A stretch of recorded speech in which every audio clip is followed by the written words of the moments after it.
ঘটনাটো ৰামহৰিত হৈছিলে। মাকে পথাৰৰ পৰা ৰুই আহি কিনে গা ধুব গ'ল ফিচাৰীটো জেচিবিৰে খন্দা আছিলে। তাৰপিছত যাই মাকে গাটো ধুই অহাৰ পিছত সিহঁতো গৈছিলে। মাকে কাপোৰখিনি লৈ মাতিছিলে, কাপোৰখিনি লৈ গৈছে।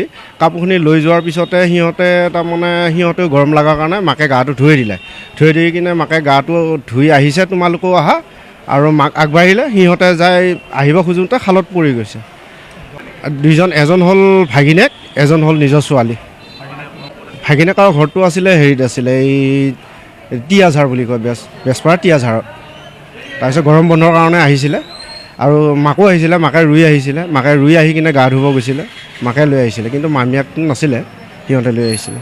আৰু জেচিবিৰে খান্দা খাল আছিলে। তাৰপিছত যাই মাকে যেতিয়া হাৱাৰাকৈ কান্দিলে, ওচৰতে মোৰ ঘৰখন, মই দৌৰি যাই কিনে ডুব মাৰিছোঁ, বিচাৰি পোৱা নাই। 3 মিনিট লাগিছে দুজনকে উঠাওঁতে। এজন আগতে উঠালোঁ আৰু এজন বিচাৰি থাকোঁতে 3 মিনিট লাগিছে। 3 মিনিটৰ পিছত উঠাই লৈ আহিছোঁ আৰু উঠি ইফালে ফিচাৰীৰ পৰা উঠাইছোঁ আৰু ইফালে ফোন কৰ বুলি কৈ এম্বুলেঞ্চত ফোন কৰিব দিছোঁ। 15-10 মিনিটৰ এম্বুলেঞ্চ পাইছেগৈ। বহুত ফাষ্ট হৈছে। দুয়োটাকে লৈ আহিছোঁ। এতিয়া ঢুকুৱা বুলি অলৰেডি তাতে ঢুকাইছে।